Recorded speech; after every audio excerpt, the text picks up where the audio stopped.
Sir आपको बहुत जान के आश्चर्य होगा, जहां पर देश का सुप्रीम कोर्ट, जहां पर देश की पार्लियामेंट, जहां पर देश का चुनाव आयोग, तीन बड़ी संस्थाएं, उनके नाक के नीचे उसी के 4-5 किलोमीटर के एरिया में क्या क्या हुआ, ये भारत के चुनावी इतिहास में एक बहुत बड़ा काला धब्बा है। पैसे बांटे गए, कैमरे पे बांटे गए, निकल के लोगों ने कहा हमें साड़ी मिली है, हमें पैसे मिले हैं। ये तो सब अखबारों में आ चादरें बांटी गई, वीडियोस भी हैं। चादरें बांटी गई। सही बात। इसी चुनाव आयोग जिस क्षेत्र में है, मैं उसी की बात कर रहा हूं, नई दिल्ली विधानसभा में लोटा बांटा गया, जूता बांटा गया। तो साइज पैसे बांट के साइज कैसे पता था कि भैया ये जूता इसको जाएगा? सब कुछ किया गया। और सर इससे अलावा जहां उनको था कि ये आम आदमी पार्टी के वोटर हैं, उन्होंने जाके पैसे दिए, हाथ में स्याही लगाई। नॉर्थ एवेन्यू राष्ट्रपति भवन के आपने तो खुद मैंने खुद आंखों की बात है ये। मैंने खुद पकड़ा, किसी और गवाह की जरूरत नहीं है। गाड़ी से भागे वो लोग और स्याही लगा रहे थे एक बस्ती में घुस के। मतलब कि यहाँ पे स्याही यहाँ पे स्याही लगा रहे थे, उनको पैसे दे दो 2,000 किसी और को कहो 3,000। कि आप मत वोट करने जाओ, वोट देने ही मत जाओ। इसके अलावा पुलिस का ऐसा खुला दुरुपयोग, मतलब पुलिस के लोग जाके खड़े हो जा रहे हैं बस्तियों के सामने, ये मत नहीं आना, वोट डालने मत जाना। जो इन्होंने यूपी में किया वो यहाँ दिल्ली में किया। सही बात है। मतलब आप हरियाणा उठा भी लेते हैं। हरियाणा के किसी इंटीरियर में सोच सकते हैं, आप किसी झारखंड के एरिया में सोच सकते हैं, महाराष्ट्र में सोच सकते हैं, ये तो दिल्ली में हुआ, चुनाव आयोग के नाक के नीचे हुआ। और हम लोगों ने जाके बार बार शिकायत की कि भाई हमारे ये जो आरओ है, डीएम, उन पे कार्रवाई कर दीजिए, एसएचओ गड़बड़ कर रहे हैं, इन पे कार्रवाई कर दीजिए। एक बार तो मेरे आंख के आगे झगड़ा हो रहा था, मैं वहां पे मौके पर पहुंचा, तब जाके किसी तरीके से मीडिया वगैरह पहुंची तो जाके रुके। पार्लियामेंट से 200 मीटर की दूरी पे, जहां पे आपका प्रेस क्लब है, उसके ठीक सामने झुग्गी बस्ती में। हमारे यहाँ तो एक दो कॉन्स्टिट्यूएंसी ऐसे चल रहा पुलिस के संरक्षण में बंटवाया जा रहा था। भिवानी में कॉन्स्टिट्यूएंसी है। हाँ नहीं, एक तो जो ये दोनों हमारे दोस्तों ने बातें कही वो तो सब अपनी जगह बिल्कुल ठीक है, उनकी इंक्वायरी होनी चाहिए। मैं आपकी इजाज़त से डेविल्स एडवोकेट बनना चाहूँगा, प्लीज क्योंकि इलेक्शन कमीशन को यहाँ कोई रिप्रेजेंट नहीं कर रहा है, कि 2-3 चीज़ें हैं जहाँ पर पॉलिटिकल पार्टीज भी कोताही करती है। मैं अपने ज़माने से बार बार कहता था कि इलेक्टोरल रोल की इम्पोर्टेंस को आप लोग नहीं समझते हैं। इलेक्शन की हार जीत इलेक्शन से 6 महीने पहले इलेक्टोरल मैनिपुलेशन से हो सकती है। बात है। और हम लोग लाखों रुपए के एडवर्टीजमेंट देते हैं सारी ज़बानों में कि please check your role, please check your role, कोई नहीं देखता। दूसरा जो पॉलिटिकल पार्टीज की कोताही है कि हमने जब बूथ लेवल ऑफिसर का इंस्टीट्यूशन क्रिएट किया था 15 साल पहले, कि हर गांव में आप स्कूल टीचर है, आप उसको जानते हैं, वो आपको जानती है, आप उसके पास जाके पूछिए, नाम नहीं है तो फॉर्म दे देगी और आप करा सकते हैं। तो ये मकसद था। लेकिन हालांकि 10 लाख बीएलओ हमारे हैं, लेकिन हमारा प्रिंसिपल ये है कि हमारे अपने लोग हैं, हम उनको लेकिन ट्रस्ट भी नहीं करते। हम इसलिए हमने एक नया इंस्टीट्यूशन क्रिएट किया, बूथ लेवल एजेंट, और पार्टी से कहा कि हमारे बीएलओ पे निगाह रखो कि ये बेईमानी न कर जाए, किसी से न मिल जाए, बीएलए अपॉइंट करो। हम कह के थक गए, बीएलए नहीं अपॉइंट होते। एक पुल पार्टी ने तो जवाब ये दिया कि ऐसा हम इसलिए नहीं करते कि जब अपॉइंट करते हैं तो दूसरे लोगों को खरीद लेते हैं। अगर आप अपने वर्कर को भी अगर नहीं रख सकते, तो ये जो इलेक्टोरल रोल की जो खराबियां जिक्र की गई, आधी उसकी जिम्मेदारी के उसके ऊपर जो बार बार इलेक्शन कमीशन कह रहा है चेक करो, क्यों नहीं। एक बड़ा इंटरेस्टिंग वाक्य होता है, एक दफ़ा अरविंद केजरीवाल सीएम नहीं बने थे, ये दिल्ली में पोल हो रहा है, ये एयरपोर्ट पे गए सुबह 6 बजे, किसी चैनल ने देख के वो शुरू हो गया कि साहब ये तो इतने बड़े नेता पोल डे पे छोड़ के जा रहे हैं। तो वो उनको थोड़ी सी शर्म आई, वो वापस आ गए। अब जो वो वोट देने गए उनका नाम कटा हुआ था। तो अब हमको पसीना आया कि लोग कहेंगे कि भाई देखो वीआईपी के भाई नाम कट जाते हैं, कितने इलेक्शन कमीशन नालायक है। हमने फटाफट इंक्वायरी की, पता लगा उनका नाम 3 जगह था, क्योंकि वो सरकारी नौकर थे, घर बदलते रहते थे। तो हमने उनकी करेक्ट जगह बता दी। मैंने अरविंद को बुलाया, मैंने कहा अरविंद जो तुमने गलती की है, क्योंकि तुम्हारी जेब में वोटर आईडी कार्ड था, ये गलती लाखों लोग करते हैं। सही बात। तो हमारे इस पे ब्रांड एम्बेसडर बन जाओ और ये कहो कि जो मैंने गलती की आप ना करना, इलेक्ट्रोल रोल जरूर चेक किया करो। तो उन्होंने संकोच किया कि नहीं कि नहीं मैं नहीं बनना चाहूंगा। मैंने कहा कोई बात नहीं, लेकिन उसका बड़ा असर होता हो यही रहा है। सर की बात पे थोड़ा सा मैं क्लियर कर दूं। जब हमने ये शिकायत किया कि भाई एक बीजेपी का कार्यकर्ता 11,000 वोट डिलीट कराने की एप्लीकेशन दे रहा है और बाकी चीजों के बारे में, तो बोले कि राजीव कुमार जी ने कहा कि फिर ये रुकेगा कैसे। तो हमने कहा कि भाई जो आपके बीएलओ जाते हैं उनके साथ हमारे जो बूथ लेवल एजेंट है वो जाए। तो उसमें फिर उन्होंने इस चीज को उसके बाद अलाउ किया, जब हमने शिकायत की कि हाँ बीएलए जाए। ये पहले से नहीं किया उन्होंने। अगर पहले से आप कह रहे हैं कि ये व्यवस्था थी, तो ये अगर पहले से वो करते कि बीएलए को लेके जाते तो ये काम ही नहीं होता, ये शिकायत करने की जरूरत ही नहीं पड़ती। जो आपने बात की इसमें ये एक कानून की बात है। देखिए आपको मालूम है कि 1950 के एक्ट के अंतर्गत देयर एक सेक्शन 23(3) राइट, जो कहता है कि आप जो क्वालिफाइंग डेट, आपको क्वालिफाइंग डेट होती है किसी भी इलेक्शन की, जो इलेक्शन का रिवीजन होता है वो जनवरी 1 of a particular year revision हो जाता है। और अगर इलेक्शन अप्रैल में हो रहा हो या मार्च में हो रहा हो तो उस आधार पे होता है कि जो वहाँ इलेक्टोरल रोल है। लेकिन इस बीच नाम डिलीट भी हो सकते हैं, ऐड भी हो सकते हैं, correct, under the present law. उसीलिए ये धांधलेबाजी होती है कि ये डिलीट भी करते हैं और उसके साथ प्रोसीजर भी है कि अगर डिलीट करने जाए तो नोटिस देना पड़ता है। अगर आप ये कानून उसमें प्रावधान कर दें कि जनवरी 1 जो भी इलेक्टोरल रोल बनेगा उसके बाद ना कोई डिलीशन होगी ना कोई एडिशन होगी। डिलीशन तो कभी नहीं होगी, एडिशन हो सकती है लेकिन डिलीशन नहीं होगी। और मैं तो समझता हूँ कुछ भी नहीं होना चाहिए। लेकिन ये प्रॉब्लम ये है कि the electoral roll can be amended till the date the nomination is accepted. Correct. तो अभी that's the law. That is the law. That is the law. That should be changed. Because now what you are doing is कि आप उसी law के अंतर्गत हजारों लोगों का नाम डिलीट कर देते हो, हजारों लोगों का ऐड कर देते हो। उसमें सर आप महाराष्ट्र का उदाहरण देखिए ना, 4.5 साल में जितने नाम जुड़े नहीं, 6 महीने में उतने नाम जुड़ गए। उसमें जो बता रहा था कि इसमें जो प्रॉब्लम है, इसमें जो प्रॉब्लम आ सकती है कि आप कह रहे हैं कि 1 जनवरी के बाद कोई चेंज न करो। कोई मर गया, उसका नाम अगर हम न काटें, उसकी जगह बोगस वोटर खड़ा कर देंगे ये लोग, या कोई शिफ्ट कर गया, इसी तरह कोई नया 2-4 महीने में इतना फर्क नहीं पड़ेगा। व्हाट आई एम सेइंग अब तो वैसे बाय द वे लॉ भी बदल गया। अब पहले 1 जनवरी अब पहले अप्रैल हो गया, अब 4 क्वार्टर में हो गया। I know, but it makes no difference. Yes. Because even in those 4 quarters, you can change, you can add and you can delete. तो ये प्रॉब्लम है। जो मैसेज पॉलिटिकल पार्टी को समझना चाहिए, अपने वॉलंटियर्स को वो करें कि इलेक्टोरल रोल पे निगाह रखें, 7 दिन पहले निगाह रखें, क्योंकि लोग खरीदे जाते। आप मतलब कि आप तो इलेक्शन कमीशन रहे हो, ये तो कार्यकर्ता लोग हैं, ये तो जमीन पे लड़ते हैं। कैसे लोगों को खरीदा जाता है? अपने लोगों को ही, जो अगर मैं कैंडिडेट हूँ, मेरे इलेक्शन बूथ पे 10 लोग बैठे हैं, 10 लोगों को 10-10 20 सजग नहीं होते तो रियलिटी तो ये है तो कैंडिडेट को भी खरीद लेते हैं। फिर क्या? तो देयरफॉर द क्वेश्चन इज, जैसे तरीका नहीं सही होगा तो नतीजा भी नहीं सही होगा। आप दूसरी बात, एक सेकंड, दूसरी बात, मुसलमानों के प्रति ये क्या करते हैं? उनको वोट नहीं देने देते। आपको मालूम है कि आजमगढ़ में क्या हुआ, सभी जानते हैं। वहाँ पुलिस खड़ी कर देते हैं, वहाँ उनको धमकाते हैं।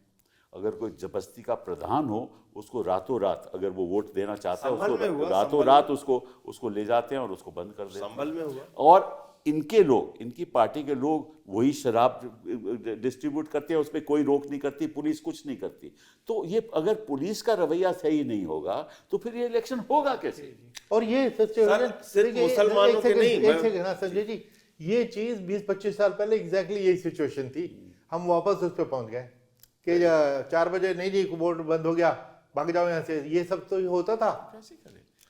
सिर्फ मुसलमानों के नहीं, टारगेटेड वोट, जैसे मान लीजिए मुस्लिम्स का जान लिया उन्होंने, नहीं मुसलमान के बस इसके वाला यादव जान लिया कि ये समाजवादी पार्टी को देगा। करेक्ट। दिल्ली में जान गया भाई झुग्गी वाला ये देगा, बिल्कुल। यहाँ ये पूर्वांचली, तो मतलब वो टारगेट करके, जैसे मान लीजिए इनके यहाँ जान गया कि भाई ये जाटों का एरिया है, यहाँ पे इनको। आई एग्री विद यू, मैं तो उदाहरण के तौर पे बोल रहा हूं। हाँ नहीं, वो आप ठीक कह रहे हैं। मैं ये कह रहा हूँ कि ये अगर इस तरह से चुनाव होगा और 1-2% में ये सारा खेल करेंगे तो फिर ऐसे चुनाव का फायदा क्या है? फायदा नहीं है सर। अच्छा, इसमें एक और फिर हम कहने को कह सकते हैं हम ये लार्जेस्ट तो चुनाव है ही नहीं, ये तो धांधलेबाजी हम हुई ना। दुनिया का सबसे बड़ा इसमें चुनाव कराते हैं। इसमें एक और बात है जो कि ठीक है, एक्सेप्ट हम कर लेते हैं, और वो कि भाई वो तो ठीक है भाई, इतनी बड़ी सत्ता है, इतना धन बल है, सत्ता बल है, मीडिया बल है, हम एक्सेप्ट कर लेते हैं कि इससे लड़ाई लड़ रहे हैं। मीडिया तो इनके साथ है। हाँ, मीडिया बल है, तो हमको हमें लड़ाई सत्ता बल, धन बल, मीडिया बल से लड़नी तो पड़ेगी। इकट्ठा होके लड़ो ना, आप इकट्ठा ही नहीं होते। हाँ, ये वो problem राजनीतिक तो आप प्रश्न लोग- है। ना वो राजनीतिक बात नहीं है, देखो ये देश के लोकतंत्र की बात हाँ, है। लोकतंत्र की बात है। मतलब अगर आप लोकतंत्र बचाना चाहते हो तो आपको इकट्ठा होना पड़ेगा, ऐसे नहीं चलना पड़ेगा आपको। नहीं, आपकी बात से हम सहमत हैं, हाँ, तो लेकिन ये जो role of I am money, sorry, I am giving this advice, I am nobody to give this. नहीं, आपकी बात सही है, आपकी बात सही है, और ये सभी दलों को समझना पड़ेगा। तो मैं प्रोग्राम ही इसलिए करता हूँ हाँ जी। कि ये जानकारी जनता के पास जाए, ताकि जनता को पता लगे ये सभी- कि ग्राउंड रियलिटी पे हो क्या रहा है। सभी नहीं, धांधली पे चुनाव जीत रहे हैं, वो बिल्कुल, चुनाव नहीं जीत इसमें रहे कोई हैं। शक ही अच्छा, नहीं। मैनेजमेंट, जनता से चुनाव नहीं जीत रहे हैं ये। अच्छा, मैनेजमेंट, एक जो और रोल ये बात हमारे न्यायाधीशों को नहीं पता, जो आप कह रहे हो। सर ये माफ उनको भी कीजिएगा, नहीं मालूम। पता है उनको भी। नहीं, मैं सर कईयों को नहीं पता।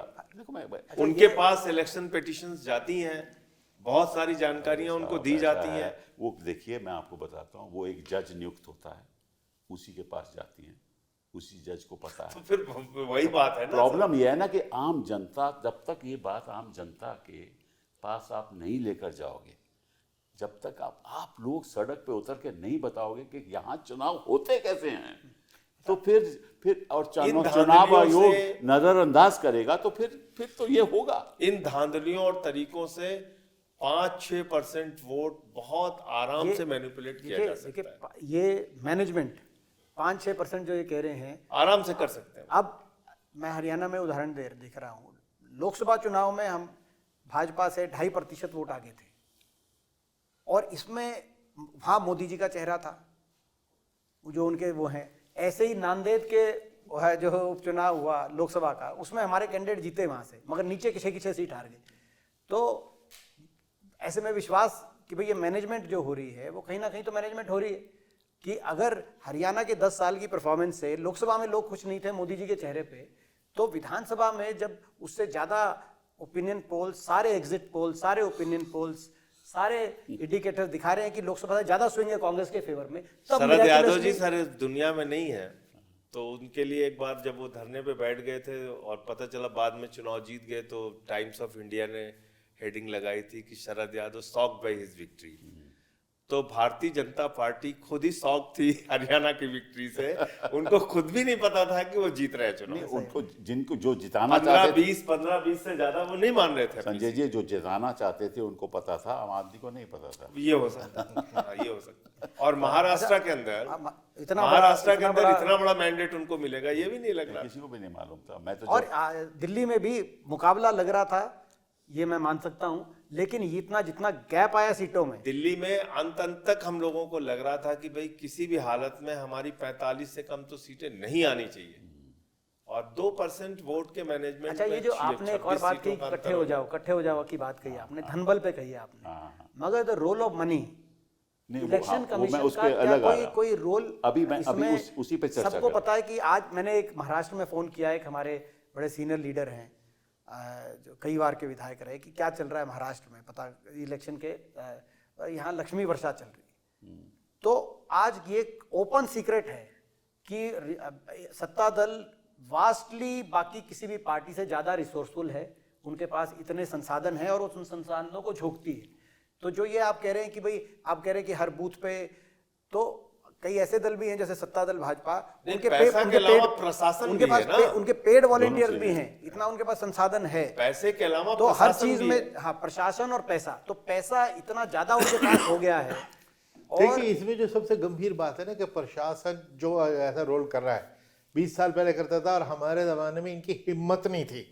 डीएम, एसपी, क्या चीफ सेक्रेटरी, डीजीपी, होम अब तो सेक्रेटरी इनकी को सांठगांठ है। एक स्ट्रोक पे हम निकालते थे। अब तो सांठगांठ इनकी है। हिम्मत अभी एक नहीं थी। एसएचओ की ट्रांसफर नहीं की इन्होंने। अच्छा, मैं पैसे की बात आप कर रहे हो ना, तो उस पर मैं आपसे ज़रा चर्चा करना चाहता हूँ। अगर कोई कैंडिडेट इलेक्शन लड़ता है तो उसका तो एक मैक्सिमम एक्सपेंडिचर है under the representation of people's act, ठीक है ना, लेकिन पार्टी के ऊपर कोई नहीं है। करेक्ट, ठीक है। बिल्कुल। नाउ अगर आप पार्टी को खुली छूट दे दोगे कि जितना मर्जी वो पैसा खर्च करे, तो जो आपने कहा वो नतीजा होगा। बिल्कुल ठीक कह रहे हैं। हाँ, देखो चुनाव में एक परिवर्तन आना चाहिए यस, लॉ में Yes. कि भाई जितना ही कैंडिडेट खर्च कर सकता है उतना ही पार्टी खर्च करे। जी, ठीक है? बिल्कुल आपका आपने कहना कितनी ठीक अच्छी है। सुझाव देखिए दिया ये सिस्टम हमने यूके से लिया था। यूके में पार्टी पे भी सीलिंग है। हाँ बिल्कुल, यहाँ पे भी होनी चाहिए। और होनी भी यहाँ तो चाहिए। अब सोशल मीडिया का अच्छा, जमाना अब मुश्किल ये है, इतना खर्च किया जा रहा है सोशल मीडिया पार्टी द्वारा। मुश्किल पे है कि ये जो कॉर्पोरेट सेक्टर है, देखिए ये जो कैश आता है ये 3 जगह से आता है अकॉर्डिंग टू मी। एक तो लॉटरी से, हाँ, एक ये गुटखा से, मैं आपको जहाँ कैश होता क्या है, या माइनिंग से, ये 3, क्योंकि अदरवाइज तो बड़ा मुश्किल, 3 जरिया है। और ये कैश किसको जाएगा? जो सत्ता पक्ष में होगा। तो अंधाधुंध कैश जाता है और वो खर्च होता है। और जब प्रशासन इनके साथ हो तो जो खर्च कर रहा है और जिसके पास है उसके ऊपर कोई पाबंदी नहीं। सर उसमें तो 2-4% उसके पाबंदी ज्यादा नहीं। मेहनत करने की जरूरत ही नहीं है। पूरे देश में भारतीय जनता पार्टी के दफ्तरों को देख लीजिए, नहीं, वो तो अभी आरएसएस का दफ्तर देख लीजिए आप। वो तो साफ जाहिर है। हर जिले में, पैसे इसका का कितना मतलब बड़ा दुरुपयोग हो रहा है। हर जिले में, मेरा मानना है कि हरियाणा में हर सारा, जिले में इनके ऐसे दफ्तर हैं जैसा हमारा प्रदेश का दफ्तर नहीं। देखिए ये सारा चुनाव का जो ढांचा है, इसको जब तक आप बदलोगे नहीं, कभी नतीजे सही हो ही नहीं सकते। मैं समझता हूं कि जिस किस्म की कैंपेन हिंदुस्तान में होती है वो किसी और देश में नहीं होती। मगर जैसे आपने इतना एक्सीलेंट सुझाव दिया कि पार्टियों पे कैप अरे लगना फिर भी चाहिए। कैश खर्च होगा ना, मैं कुछ और कह रहा हाँ, फिर भी कैश कर हूं। वो तो this is not a solution, ठीक है ना? वो तो दूसरा कैश तो खर्च होगा ही होगा। So therefore you need to change the entire system. Why should you have these campaignings? Why should you allow campaigning? People have, भाई लोग जानते हैं कि आपने 5 साल में क्या किया, ये आप कैंपेन क्यों अलाउ करते हो?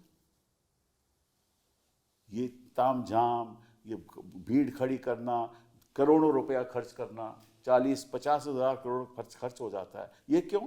ये जनता का पैसा है, टैक्स पेड पैसा है, उसको आप ऐसे खर्च कर रहे हो और फिर अपने पक्ष में कर रहे हो। तो ये होना क्यों चाहिए, ये मुझे बताइए आप।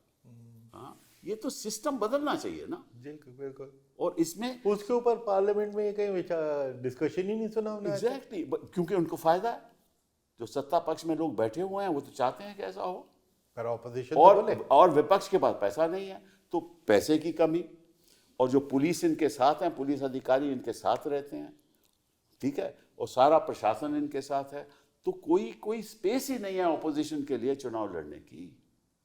तो चुनाव लड़ेंगे कैसे ऑपोजिशन? तभी लोग कहते हैं कि कांग्रेस पार्टी हारी। मैंने कहा हारेगी, कभी जीत सकती ही नहीं। क्यों? क्योंकि सारा बल तो इनके पास है, तामझाम तो इनके पास है।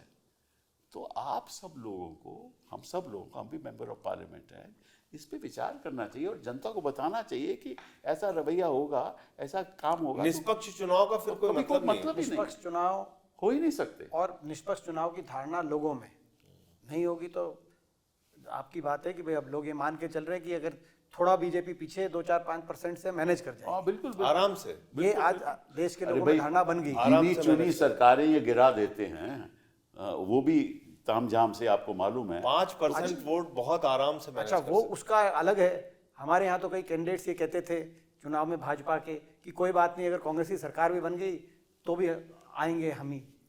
तो कहने का मतलब अब वो सारा सिस्टम जो है, जो एक्चुअल लोकतंत्र है, तो 1 नेशन 1 पे पोल खतरा है। से तो एक बिल्कुल ही खत्म हो जाएगा एंटायर इलेक्शन प्रोसेस। फिर तो एक ही बार मैनिपुलेट करना पड़ेगा ना। बिल्कुल एक ही बार करना। सर ये जो इनको कवायद हर स्टेट में करनी पड़ती है, 1 नेशन 1 इलेक्शन जिस दिन पास हो गया, मैं उसकी जेपीसी का मेंबर हूं, तो वो अगर पास हो गया तो फिर तो आप ज्यादा मेहनत करने की जरूरत नहीं, एक बार पूरे देश में मेहनत फिर कर तो लो। होगा ना 1 नेशन 1 पोल 1 पार्टी। स्टेट में भी आप आ गए, सेंटर में भी आप आ गए। पार्टी 28 राज्यों में से 22 में तो भाजपा की सरकार है ही आज।